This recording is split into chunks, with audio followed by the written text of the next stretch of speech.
Welcome to the Deep Dive, where we unpack complex topics, find those golden nuggets of insight, and really give you a shortcut to being well-informed. Yeah, there's just so much power in knowing things, especially when you can apply it, strategically. Open some doors. Absolutely. And today, we're diving headfirst into one of those areas that can genuinely be transformative. That's right. Our mission today really is to pull back the curtain on the whole scholarship application process. Okay. And it's not just about filling out forms, listing achievements. It's more nuanced. It's about mastering a specific language, a strategy to get that vital financial aid for higher education. Right. Think of this deep dive as, like, your personal guide. Hmm. Not just understanding, but really owning your scholarship applications. Hmm. We're aiming to give you a step-by-step roadmap, equip you with the tools, the exact language, and hopefully the confidence to craft a winning application. Yeah. Everything from the personal statement. Which is huge. Yeah, right through to acing the interview. And you might be surprised, actually, by some of the things we'll dig into. Specific phrases that work, how to structure your story. Even how to handle tricky bits, like Yeah. maybe a GPA that isn't perfect. Exactly. How to address challenges like that confidently. All right, let's get started. Let's get our bearings first in the scholarship landscape. We know scholarships are a big deal, but what's the core definition we should keep in mind? Well, at its heart, a scholarship is financial aid, money for students. Mm-hmm. And it's awarded based on specific criteria. Okay. Could be academic merit, good grades, or maybe leadership skills, financial need, community service.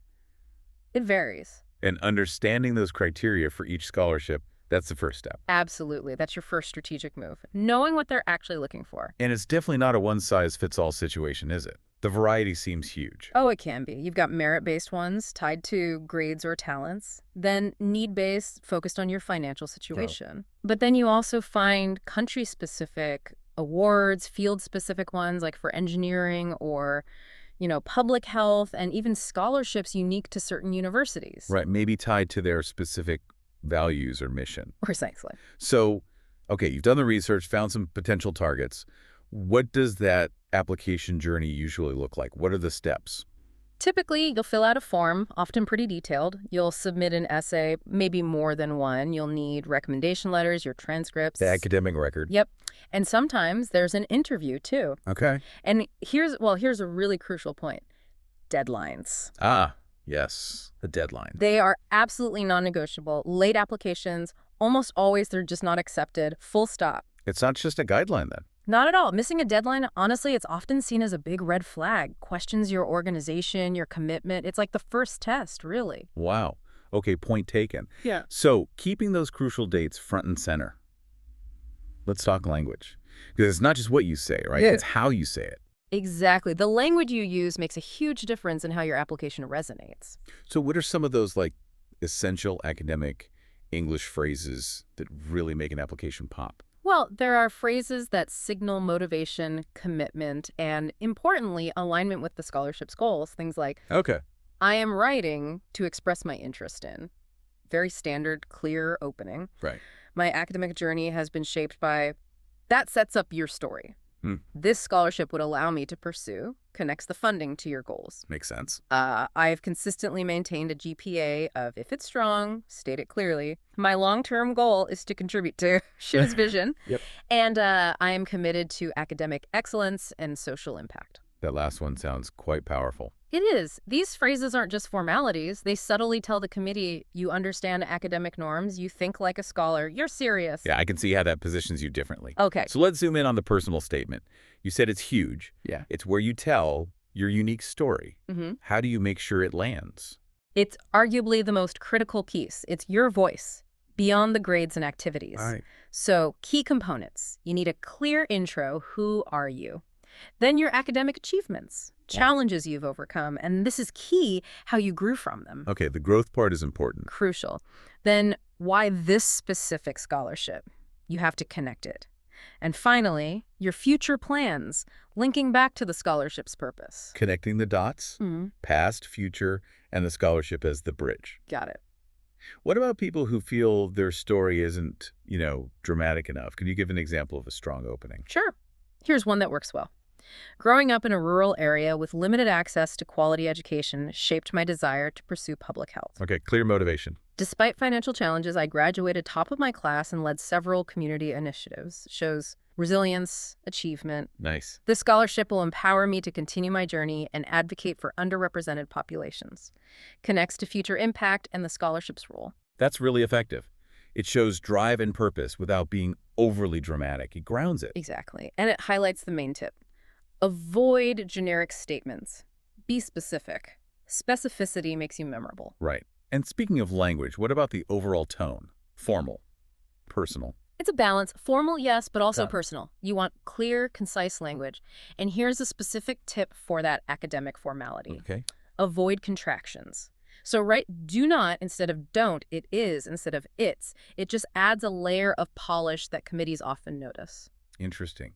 Small detail, big impact potentially. Yeah. Are there other phrases that help set that academic but purposeful tone? Yeah, phrases like my academic pursuits have equipped me with, or I am particularly drawn to this program because show focused interest, Mm-hmm. or I aspire to develop research that demonstrates ambition and a research mindset. Good ones. And this might sound obvious, but it's non-negotiable.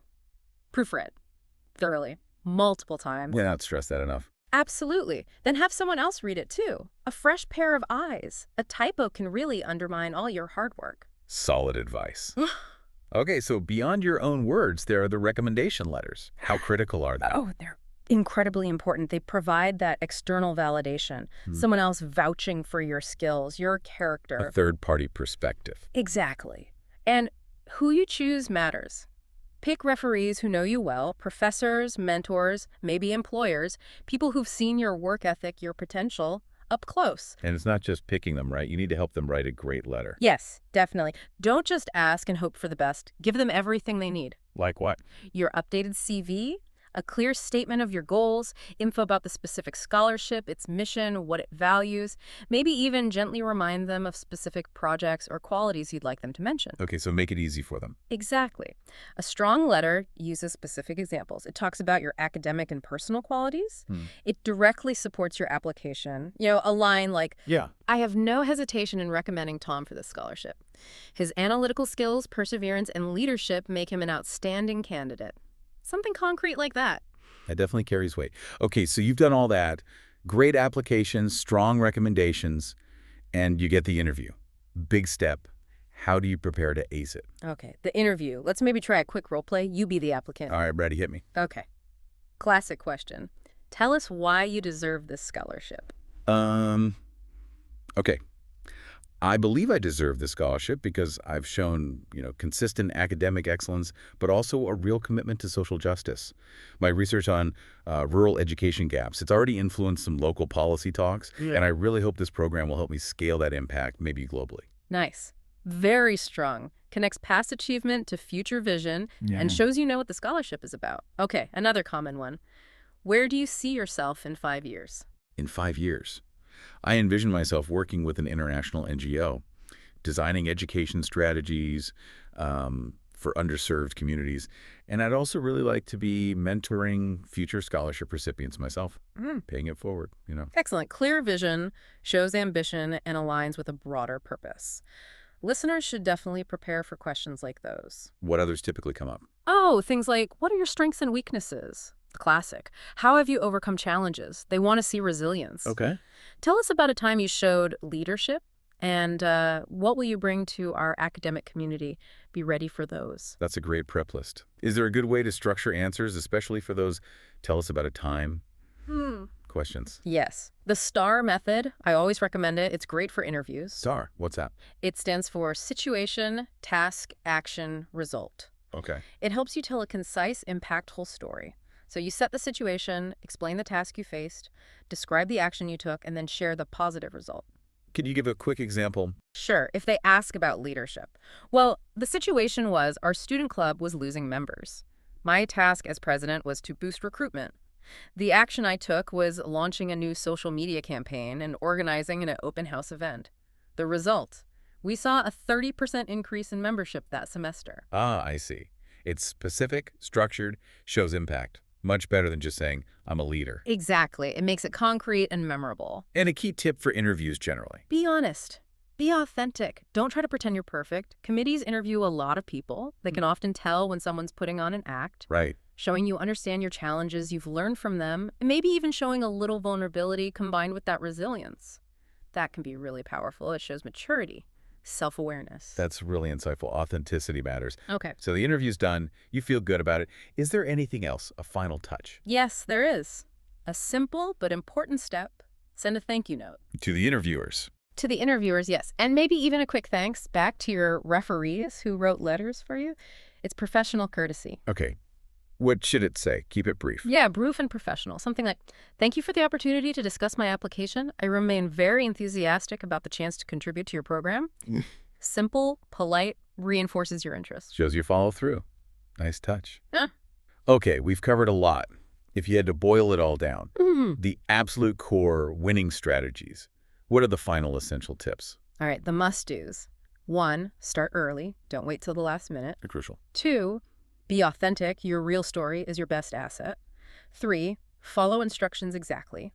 Every detail matters. 4, meet every single deadline. No excuses. And 5, revise, revise, revise. Get feedback. Yeah. Ultimately, remember what committees are looking for. They're investing in potential, in purpose, in someone who will make the most of it and likely give back somehow. That's a great summary. Investment in potential and purpose. Love that. Okay, let's tackle a couple of listener questions. We have one from Mariam in Egypt. She asks, is it okay to reuse one personal statement for multiple applications? Yes. The efficiency question, it comes up a lot. The answer is yes, but. Okay, always a but. Always a but. You can reuse the core of your statement, the main story, but you absolutely must tailor it for each specific scholarship. Oh, so? Pay close attention to the introduction and conclusion. Customize them. Mention the specific scholarship or university by name. Connect your goals directly to their mission or program focus. So don't just change the name, really weave it in. Exactly. Show them you've done your homework and you're genuinely interested in this opportunity. Not just any opportunity. It takes more time, but it makes a huge difference. Smart. Okay, and Carlos from Brazil asks, how do I explain a low GPA? That can feel like a big hurdle for people. It can feel daunting, for sure. My advice is own it. Don't hide it, but frame it constructively. How do you do that? Be honest, but focus on the positive, on resilience. For instance, due to a significant family emergency during my second year, my grades unfortunately dipped for a semester. Acknowledge it directly. Right? Then follow up with the positive action. However, I developed new study strategies, sought help from academic advising, and was able to significantly improve my performance in subsequent semesters, finishing strong. So you explain the context, but emphasize the recovery and learning. Precisely. It shows you faced adversity, took responsibility, and bounced back. Committees often appreciate that honesty and demonstrated improvement. It shows character. That's really helpful advice.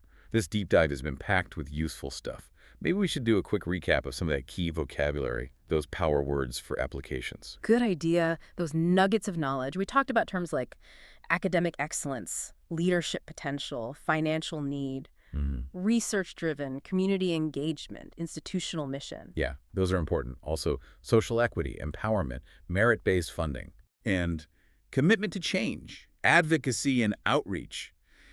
These words really speak the language of scholarship committees, don't they? They do. They signal impact, purpose, alignment. So the big takeaway here seems to be, applying for a scholarship isn't just listing stuff. It's crafting your narrative. Exactly. Telling your story clearly, confidently, and with real purpose. And for everyone listening, you belong in that applicant pool. You have value. You have a story. Use these tools. Show them who you are. Absolutely. Mastering this process. It's not just about the money, is it? It feels like it's a masterclass in articulating your value, your vision, your resilience. Those are skills that last a lifetime. That's a great way to put it. Makes you wonder, what other areas of your life could use that same clarity and purpose? Something to think about. Definitely food for thought. And for our next deep dive, we'll be tackling how to write a research proposal in academic English. Ooh, another important one.